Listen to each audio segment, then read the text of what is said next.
서로 축복하겠습니다. 이제부터는 십자가와 부활의 길입니다. 나귀를 타고도 당당한 인생이 됩시다. 따라서 하겠습니다. 예수 부활 나의 부활, 예수 부활 너의 부활, 예수 부활 우리의 부활. 할렐루야. 오늘이 무슨 날인지 아시죠? 2018년도 부활주일입니다. 부활주일, 이날은 그리스도인들에게 1년 365일 중에 가장 기쁘고 가장 즐거운 날입니다. 그렇습니다. 지난 한 주간이 주님과 우리에게 가장 고통스러운 시간이었다면 오늘은 가장 신바람 나는 날이다 말씀드릴 수 있습니다. 왜냐? 우리 주님 예수 그리스도께서 죄와 사탄과 죽음의 권세를 대표하는 무덤문을 활짝 열고 다시 살아나셨기 때문입니다. 할렐루야. 그렇습니다. 우리는 오늘 다시금 부활의 날을 맞이했습니다. 따라서 오늘이 부활의 날이라는 이유만으로 우리는 기뻐해야 합니다. 결코 멍하니 앉아있는 것이 아니라 삘듯이 그 기쁨을 표현해야 합니다. 지금 당장 나의 형편과 처지가 어떠하든 관계없습니다. 지금 이 시간에 저와 여러분이 매우 복된 상황에 놓여 있든지 아니면 지극히 난처하고 어려운 처지에 놓여 있든지 오늘 이 시간에는 그것이 중요하지 않습니다. 여러분이 지금 8차선 고속도로의 같은 길을 열심히 달리고 있든지 아니면 포장조차 되지 못한 험한 시골길을 달리고 있든지 그것도 문제가 되지 않습니다. 오늘은 그저 기뻐해야 합니다. 우리 주님 예수님께서 부활하셨다는 그 사실만으로도 얼마든지 기뻐하고 얼마든지 즐거워할 수 있는 날이기 때문입니다. 그 부활의 감격 때문에 무한한 하늘의 기쁨 맛볼 수 있는 날이 바로 오늘이라는 사실을 꼭 기억하기 바랍니다. 부활의 소곡이라는 시가 한 편 있습니다. 봄이 누운 산허리에 부활의 기쁨이 진달래로 피는 새벽, 당신을 모신 내 마음은 생명의 향기에 취해 먼 데서도 이웃을 부르는 천리향 꽃의 기도, 해마다 내가 죽지 못한 부끄러움에 얼굴을 못 드는 부활절 아침, 나는 죄인이어도 당신이 사랑이어서 또다시 살게 하는 찬미의 힘찬 노래, 거듭나게 하는 노래. 할렐루야, 할렐루야. 사랑하는 마지못이란 가족 여러분, 저는 오늘 전할 말씀을 준비하면서 이 시가 우리의 마음을 대변해주고 있구나 생각했습니다. 한 해 한 해가 우리에게 이렇게 주어지지만 날 위해 기꺼이 죽어주신 주님, 목숨까지도 주신 주님 앞에서 여전히 죽지 못하고 내 고집과 내 생각대로만 살려고 하는 우리 아닙니까? 그래서 오늘 같은 부활절 아침에 주님을 가만히 생각하노라면 아직 죽지 못한 나의 그 못난 모습 때문에 왠지 모르는 부끄러움이 마음에 찾아드는 건 분명합니다. 그러나 기억하십시오. 이렇게 못난 죄인들이지만 주님은 여전히 저와 여러분을 사랑하십니다. 아니, 사랑하는 것에서 그치는 게 아니라 주님의 부활과 더불어 우리를 다시 살게 하십니다. 따라서 이 시인의 고백처럼 다시금 이 아침에 용기를 내서 심찬 목소리로 주님을 찬양하는 오늘 이 시간이 되어야 할 줄 믿습니다. 살아계신 주, 나의 참된 소망, 걱정 근심 전혀 없네. 사랑의 주 내 갈 길 인도하니 내 모든 삶의 기쁨 늘 충만하네. 아멘. 할렐루야. 다시 말씀드립니다. 오늘은 부활주일입니다. 더불어 오늘은 십자가와 부활의 길 5번째 시간입니다. 오늘은 그러나 이제라는 제목으로 하나님의 말씀을 전하도록 하겠습니다. 여러분이 알고 있는 대로 예수님께서는 2000년 전 지난 한 주간 동안 온갖 고난을 다 받았습니다. 그리고 그 마지막 십자가 위에서 나의 죄, 당신의 죄, 우리의 죄, 인류의 죄를 다 짊어지고 처절하게 죽음을 맞이했습니다. 하지만 그것이 끝은 아니었습니다. 당시의 종교 지도자들은 예수의 부활이라는 십자가 이후의 사건이 벌어질지도 모른다는 두려움을 갖고 있었습니다. 그들은 부활이란 있을 수 없는 일이라는 걸 증명하기 위해서 가진 애를 다 썼습니다. 종교 지도자들은 제자들이 예수의 시체를 훔쳐갈까 싶어 많은 군인들을 동원해서 무덤을 지키게 했습니다. 로마 군병들은 총독의 인을 쳐서 무덤문을 단단히 막아뒀지요. 그러고 나서야 저들은 조금 안심할 수 있었습니다. 하지만 그들의 모든 노력은 하루아침에 물거품이 됐습니다. 왜요? 예수님께서 무덤의 권세를 물리치고 죽음에서 부활하셨기 때문입니다. 할렐루야. 주님께서 사망의 권세를 깨뜨리고 부활하신 그날부터 오늘에 이르기까지 교회는 이 날을 연중에 가장 소중한 경축의 날로 지키고 있습니다. 이것이 우리가 붙잡고 있는, 양보할 수 없는, 포기할 수 없는, 아니다 말할 수 없는 우리의 부활 신앙인데요. 이렇게 기쁘고 즐거운 날을 그다지 기쁘고 즐겁지 않게 여기는 사람들도 있었습니다. 오늘 주신 말씀에서 우리는 그들을 만나게 되는데요. 본문 12절 말씀을 보십시오. 그리스도께서 죽은 자 가운데서 다시 살아나셨다 전파되었거늘 너희 중에서 어떤 사람들은 어찌하여 죽은 자 가운데서 부활이 없다 하느냐. 사랑하는 여러분, 우리는 이 말씀에서 부활주일이 그다지 즐겁지 않은 사람들을 만날 수 있습니다. 그들은 불신자들이 아닙니다. 교회 밖에 머물러 있는 사람들이 아니라는 말씀이에요. 이 말씀에 등장하는 사람들은 당시에 고린도 교회를 여러분처럼 이렇게 출석하고 있던 사람들 가운데 일부의 사람들을 가리킵니다. 그러니까 자신을 가리켜 그리스도인이라 일컫는 사람들 가운데 부활이라는 역사적이고 현실적인 사건에 대해서 회의를 품고 있는 사람들이 있었다는 말입니다.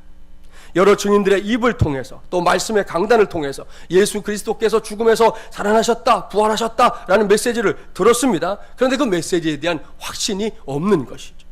이 신앙 위에 교회가 세워졌다는 사실도 분명히 알고는 있습니다. 그러나 그것을 대수롭지 않게 여기는 마음 또한 그들에게 있었던 겁니다. 이런 거죠. 그래서 그게 뭐 어쨌다고, 이런 생각들인 겁니다. 사도 바울은 고린도 교회 안에 이런 성도들이 있다는 사실 때문에 무척이나 안타까워하고 있었습니다. 그래서 고린도전서 15장 전체를 통해 부활과 관련해서 강력한 말씀을 들려주고 있는 겁니다. 오늘 주신 말씀 13절 이하가 바로 그 내용인데요. 죽은 자의 부활에 관해서 그런 신앙이 무용하다라고 주장하는 이들에게 바울은 부활의 역사를 확실하게 그리고 담대하게 증거하고 있습니다. 본문 13절부터 15절까지의 말씀 함께 봉독해 보겠습니다. 만일 죽은 자의 부활이 없으면 그리스도도 다시 살아나지 못하셨으리라. 그리스도께서 만일 다시 살아나지 못하셨으면 우리가 전파하는 것도 헛것이요 또 너희 믿음도 헛것이며 또 우리가 하나님의 거짓 증인으로 발견되리니 우리가 하나님이 그리스도를 다시 살리셨다고 증언하였음이라. 만일 죽은 자가 다시 살아나는 일이 없으면 하나님이 그리스도를 다시 살리지 아니하셨으리라. 이 말씀을 잘 보십시오. 사도 바울은 여기서 부활의 사건은 곧 하나님의 신실하심에 대한 증거다 이렇게 말씀하고 있습니다. 그래서 부활은 하나님의 위대한 약속입니다. 하나님은 그 약속을 지키기 위해 또한 그 약속을 지켰다는 증거로 예수님을 죽음의 자리에서 다시 살리셨습니다. 그리고 이러한 부활의 역사는 사도 바울을 비롯해서 많은 사람들에 의해 목격되었고 또한 전파되었습니다. 오늘의 본문인 고린도전서 15장 4절부터 8절까지의 말씀에 그 목격자들의 인적 사항들이 쭉 나열되어 있지요. 베드로로부터 시작해서 12제자, 500여 형제들, 야고보와 또한 바울에 이르기까지 많은 목격자들이 일일이 열거되고 있습니다. 이들은 예수님의 부활을 오늘 본문에 기록되던 그 당시까지 직접 자신들의 입으로 전파하고 있었던 생생한 증인들, 살아있는 증인들이었습니다. 이들의 수고와 땀을 통해 곳곳에 주님의 몸된 교회들이 세워졌고요. 많은 사람들이 예수 그리스도를 나의 주, 나의 하나님으로 믿고 영접하는 위대한 사건들이 일어나고 있는 중이었습니다. 그런데 난데없이 예수를 믿노라 말하는 사람들 중에 어떤 사람들이 예수님의 부활을 인정하지 않으려고 하고 있었다는 겁니다. 이와 같은 일들은 바울이 살던 시대로 끝난 게 아닙니다. 오늘날에도 교회 안팎에서 벌어지고 있습니다. 지난 2004년 연말부터 많은 사람들의 주목을 받았던 이 다빈치 코드라는 책이 대표적입니다. 나중에는 이게 영화로까지 만들어져서 논란이 많았는데요. 이 책의 저자인 댄 브라운은 그리스도인들의 믿음을 종이 조각으로 만들겠다는 고약한 의도를 가지고 비역사적인 자료들을 토대로 신약 성경의 예수는 전설과 신화다라는 허구를 주장하고 있습니다. 이에 대응하기 위해서 국내외에서 다빈치 코드 깨기라는 책들이 국내에서도 나왔고 해외에서도 저렇게 출판되었는데요. 이 시간에 다 설명할 수는 없어서 결론만 말씀드리면 다빈치 코드는 스스로가 비역사적인 책이면서도 그 안에서는 역사를 운운하고 있다는 맹점을 갖고 있다는 겁니다. 생각해 보십시오. 처음부터 예수님에 관한 역사적인 사실은 아예 배제시키고 비역사적인 자료들을 토대로 예수님을 이해해 보겠다고 하는 것, 이건 출발점부터 심각한 문제를 안고 있는 거 아니겠습니까? 그렇습니다. 이건 분명히 문제가 많은 시도입니다.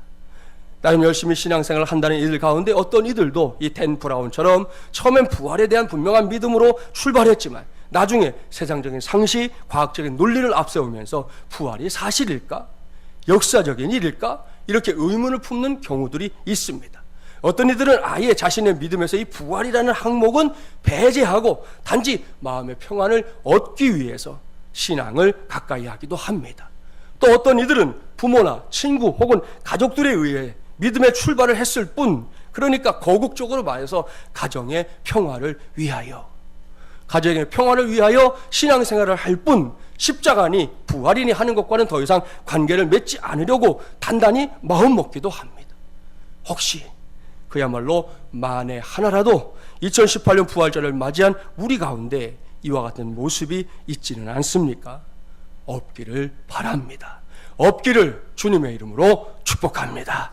그러기를 간절히 바라고 축복하지만 혹 있다면, 그리고 다시금 오늘을 기해 부활의 사건에 관심을 가지길 원한다면 오늘 주신 말씀을 주목하기 바랍니다. 하나님의 말씀을 보십시오. 부활이 하나님의 약속임을 전제한 바울은 거기서 한 걸음 더 나갑니다. 바울은 매우 극단적인 표현을 통해 우리가 가진 부활신앙에 도전장을 던지고 있습니다. 본문 19절 말씀 함께 봉독해 보겠습니다. 19절입니다. 만일 그리스도 안에서 우리가 바라는 것이 다만 이 세상의 삶뿐이면 모든 사람 가운데 우리가 더욱 불쌍한 자이리라. 바울은 여기서 저와 여러분을 비롯한 모든 그리스도인을 향해 가정법 문장으로 도전하고 있습니다. 만일 우리의 믿음이 단지 이 현세에 국한된 것이라면 지금 우리의 삶은 이 세상에서 가장 불쌍한 자들의 삶이 될 것이다. 이렇게 역설하고 있는 겁니다. 무슨 말씀일까요? 이 말씀의 의미를 분명하게 깨달을 수 있는 말씀이 성경 안에 이미 들어 있습니다. 우리 신약성경 디모데전서 6장으로 가볼까요? 신약 341쪽입니다. 본문을 떠나서 디모데전서 6장으로 가보겠습니다. 6장을 딱 펼쳐보시면 거기서 3절부터 10절까지의 말씀을 여러분의 눈으로 좀 이렇게 보세요. 전체를 다 봉독하지는 않을 겁니다. 그저 여기에 여러분이 기억해야 할 단어들이 쭉 나열되어 있기 때문에 그 단어들만 제가 꼽아보겠습니다. 3절부터 10절에 나오는 단어들입니다. 교만, 변론, 언쟁, 투기, 분쟁, 비방, 악한 생각, 부패, 다툼, 시험, 올무, 해로운 욕심, 돈을 사랑함. 자, 이 단어들을 여러분이 기억을 해 두시기 바랍니다. 그런 다음에 이제 11절, 12절 말씀을 함께 봉독하겠습니다. 오직 너 하나님의 사람아 이것들을 피하고 의와 경건과 믿음과 사랑과 인내와 온유를 따르며 믿음의 선한 싸움을 싸우라. 영생을 취하라. 이를 위하여 내가 부르심을 받았고 많은 증인 앞에서 선한 증언을 하였도다. 아멘. 할렐루야. 사랑하는 마지못이란 가족 여러분, 우리는 지금 두 곳의 말씀을 먼저 살펴봤습니다. 먼저 두 번째로 읽은 말씀부터 볼까요? 바울은 우리를 가리켜 오직 너 하나님의 사람아 이렇게 부르고 있습니다. 이 호칭은 예수 그리스도의 복음을 믿고 그의 십자가와 부활을 나의 것이라 인정하는 믿음의 사람들아, 이런 뜻입니다. 하나님께서 이런 사람들에게 바울을 통해 뭐라고 말씀합니까? 이것들을 피하고 그랬습니다. 이게 하나님 말씀이에요. 무슨 말씀일까요? 저와 여러분이 하나님의 사람답게 부활신앙을 갖고 살아가는 사람답게 살아가려면 주의해야 할 것이 있다는 말씀입니다. 그게 뭘까요? 문맥에 따라 살펴보면 앞에 보았던 3절부터 10절까지의 말씀에 나오는 바로 그것입니다. 교만, 변론, 언쟁, 투기, 분쟁, 비방, 악한 생각, 부패, 다툼, 시험, 올무, 해로운 욕심, 돈을 사랑함. 이것들 말입니다. 바울은 이것들을 피하라. 너희가 하나님의 사람이거든 이것들을 피하라 말씀하고 있습니다. 이러한 사도 바울의 메시지를 전제하고 당장 우리의 삶을 한번 들여다보십시오. 이와 같은 일들을 이렇게 피하며 사는 거 쉬운 일입니까? 아닙니다. 여러분의 가정과 마을, 직장과 사업장 생각해 보십시오. 교회 생활도 포함됩니다. 부모와 자식의 관계, 선후배의 관계, 상사와 부하 직원의 관계, 교역자와 성도들, 성도와 성도의 관계 등등도 생각해 보십시오. 이러한 삶의 자리에서 성경의 가르침대로 앞서 나열한 단어들과 관계된 것들을 이렇게도 피해보고 저렇게도 피하며 산다는 게 만만한 일입니까? 아닙니다. 결코 쉽지 않습니다. 결코 만만하지 않습니다. 옳습니다. 이것이 엄연한 현실이요. 이런 문제 때문에 우리가 속을 끓이다가 때때로는 교육자들 찾아와서 상담을 요청하는 성도들도 있습니다. 이런 일들을 경험할 때마다 우리 생각하잖아요. 정말이지 너무 힘들다. 이게 우리의 솔직한 마음 아닙니까? 따라서 이러한 삶은 분명히 우리 모두에게 속박이요, 부담이요, 짐입니다. 그런데 이러한 우리의 인생을 향해 사도 바울이 단호하게 하나님의 말씀을 전합니다. 만일 그리스도 안에서 우리가 바라는 것이 다만 이 세상의 삶뿐이면 모든 사람 가운데 우리가 더욱 불쌍한 자이리라. 이제는 이 말씀의 의미, 이 말씀의 뜻 깨달을 수 있지요. 만일 저와 여러분에게 부활 신앙과 확신이 없다면 앞서 말씀드린 이것들을 피하고의 삶을 산다는 게 너무 피곤하고 무거운 짐이라는 말씀이에요. 그렇게 사는 우리의 모습이 초라하고 보잘것없다는 말씀이에요. 생각해 보십시오. 세상 사람들은 다 자기 멋대로 자기들이 하고 싶은 대로 하면서 사는데 우리는 그렇게 살지 말라 이렇게 말씀하고 있는 거거든요. 도대체 왜 그래야만 합니까? 우리도 좀 적당히 살고 좀 마음 내키는 대로 살면 안 되는 겁니까? 귀찮은 일에는 눈도 찔끔 감고 내 유익과 관계없는 일에는 무관심하며 살면 안 되는 겁니까? 이렇게 살았으면 하는 거 솔직한 우리의 심정 아닙니까? 이와 같은 볼멘 질문을 하면서 오늘 주신 말씀을 다시금 보십시오. 바울은 이런저런 볼멘 소리를 할 수밖에 없는 우리에게 그럼에도 불구하고 우리 모두가 그렇게 살면 안 되는 이유를 분명하게 제시합니다. 본문 20절 말씀 우리 함께 봉독하겠습니다. 그러나 이제 그리스도께서 죽은 자 가운데서 다시 살아나사 잠자는 자들의 첫 열매가 되셨도다. 아멘. 할렐루야. 할렐루야. 사랑하는 마중물 예랑 가족 여러분, 여기서 우리는 위대한 선포를 듣게 됩니다. 그것은 오늘의 말씀 제목인 그러나 이제라는 선포입니다. 저는 이 말씀을 묵상하고 오늘 전할 말씀을 준비하면서 그러나 이제라는 이 표현이 부활신앙의 또 다른 표현이구나 깨닫게 됐습니다. 이해하게 됐습니다. 앞서 말씀드린 대로 저와 여러분에게 부활신앙이 없다면 우리는 그리스도인들은 그야말로 세상적인 눈으로 볼 때 불쌍한 자들이 될 수밖에 없습니다. 초대교회의 역사를 한번 생각해 보십시오. 당시 그리스도인들은 특별히 지은 죄가 없음에도 불구하고 맹수의 밥으로 검투사들의 스파링 상대로 그렇게 허무하게 죽어나갔습니다. 심지어는 끓는 기름 가마에 던져지기도 했고요.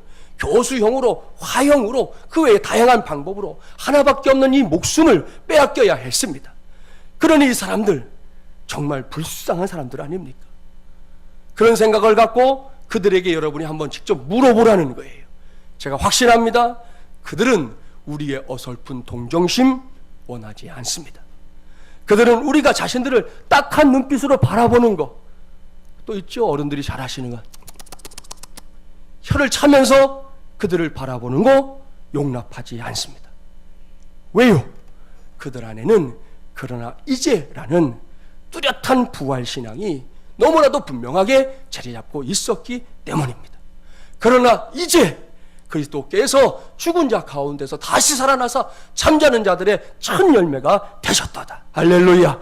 옳습니다. 이 말씀대로 예수 그리스도께서 첫 열매로 부활하셨기 때문에 그와 같은 신앙의 확신이 그들에게 있었기 때문에 그들은 결코 어떤 상황에서도 비굴하지 않았습니다. 세상의 조롱이나 비웃음도 전혀 문제되지 않았습니다. 그들은 주저하지 않았습니다. 움츠러들지 않았습니다. 그들은 죽음 앞에서도 당당했습니다. 이러한 그들의 당당함이 끝내 자신들을 박해하는 이들로부터 항복 선언을 받아내고야 말았습니다. 1, 2년도 아닙니다. 무려 250년 동안이나 그리스도인들을 박해하고 죽였던 로마 제국이 그 당당함에 손을 들었다는 것, 세상 역사가 증언하고 있는 바입니다. 사랑하는 여러분, 정말이지 이래도 저들이 불쌍한 자들입니까? 이래도 저들이 동정의 대상입니까? 이래도 저들에게 혀를 찰 겁니까? 아닙니다. 저들은 승리자들입니다. 저들은 행복자들입니다. 저들은 위대한 역사와 시대를 만든 위대한 인물들이었습니다. 그렇다면 이제는 과연 누가 이 신앙의 행진을 이어갈 수 있는 걸까요? 과연 누가 이 시대의 승리자요, 행복자요, 인물이 될 수 있겠습니까? 바라기는 우리 마중물예람 호를 타고 있는 그렇게 한 가족된 저와 여러분이 그 승리자, 그 행복자, 그 인물이 되기를 주님의 이름으로 간절히 축원합니다. 할렐루야. 그렇습니다. 저와 여러분이 그러나 이제라는 부활신앙 확고부동하게 붙잡기만 한다면 우리 모두가 그렇게 될 수 있을 줄 믿습니다. 그런 바람으로 지금 이 자리에 앉아 주님을 찬양하고 경배하는 여러분 모두가 이와 같은 믿음의 사람들이 되기를 간절히 바랍니다. 이러한 바람이 그저 담임 목사의 바람에 그치지 않도록 오늘 이후에 그러나 이제라는 부활신앙을 꼭 나의 신앙으로 품게 되기를 바랍니다. 그렇게만 되면 우리 모두는 분명코 다가오는 내세에서 부활이라는 위대한 역사의 주인공들이 될 줄 믿습니다. 이게 끝 아닙니다. 그러나 이제의 신앙은 단지 다가오는 내세, 그러니까 우리가 이 세상을 떠난 후에 들어갈 천국만을 위해 존재하는 게 아닙니다. 부활신앙은 오늘 우리의 삶에서도 막대한 영향력을 발휘하는 신앙인 줄 믿습니다.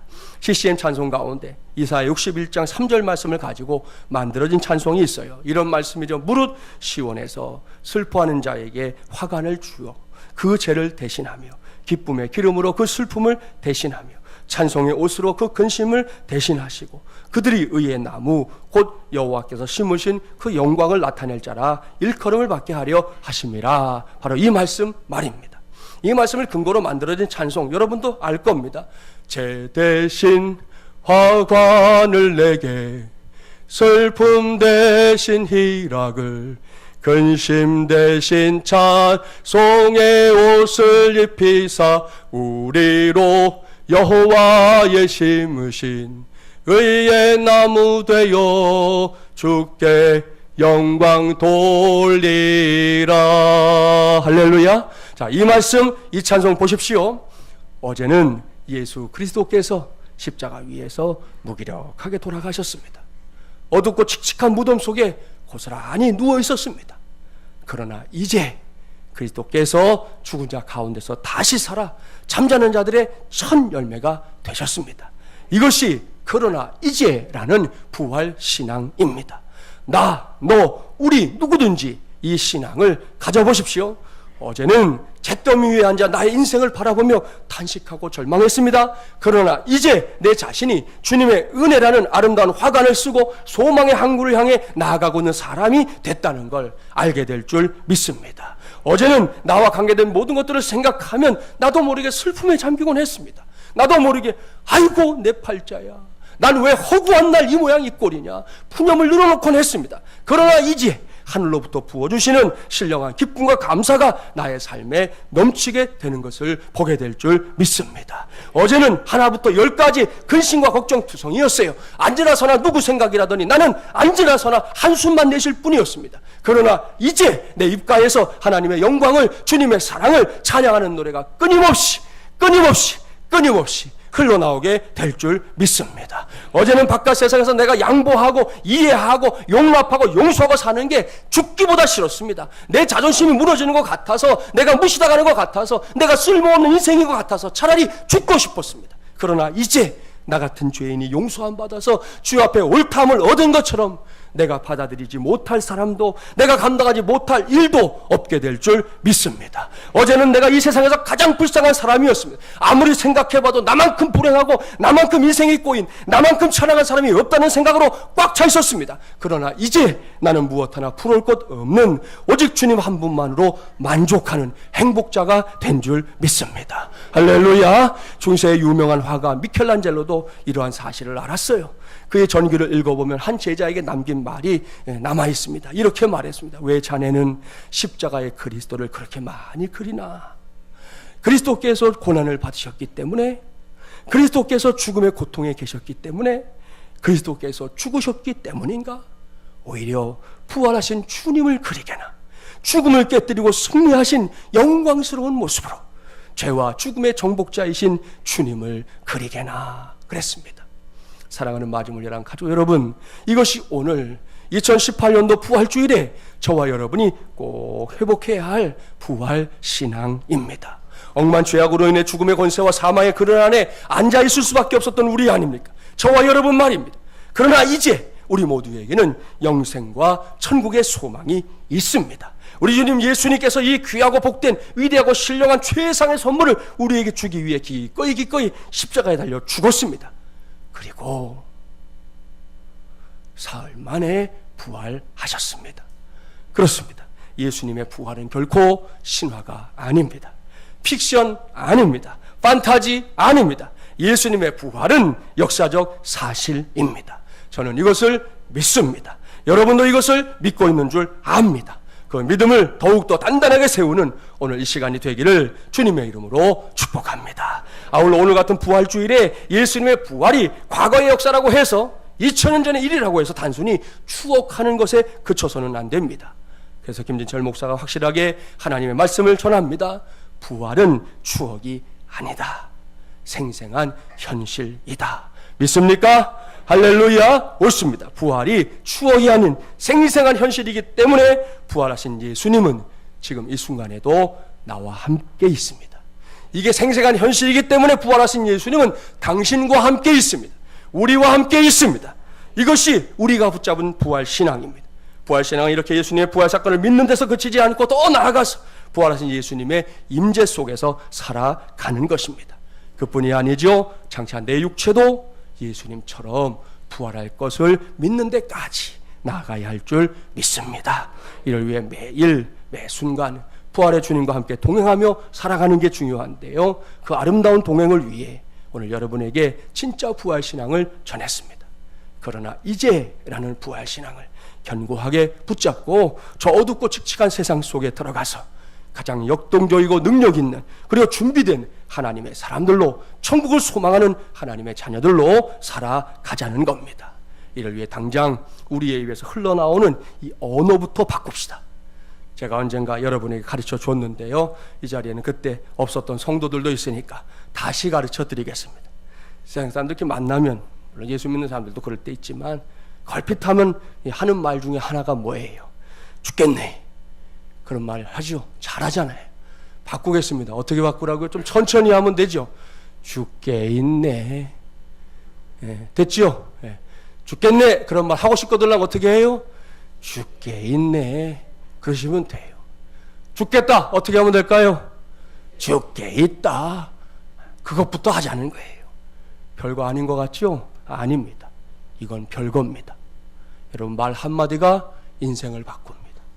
말 한마디가 신앙을 바꿉니다. 말 한마디가 우리의 삶을 바꾼다고요. 거창하고 대단한 거 찾지 말고 이렇게 작은 몸부림부터 시작하십시오. 그렇게 차근차근 저와 여러분 모두를 제대로 된 믿음의 주인공들로 확실한 부활 신앙의 주인공들로 세우기를 바랍니다. 그래서 우리 모두가 주님 오시는 그날까지 주님을 다시 만날 그날까지 하나님 나라와 그 영광을 위해서 크게 그리고 귀하게 쓰임받는 하나님의 귀한 자녀들이 되기를 주님의 이름으로 간절히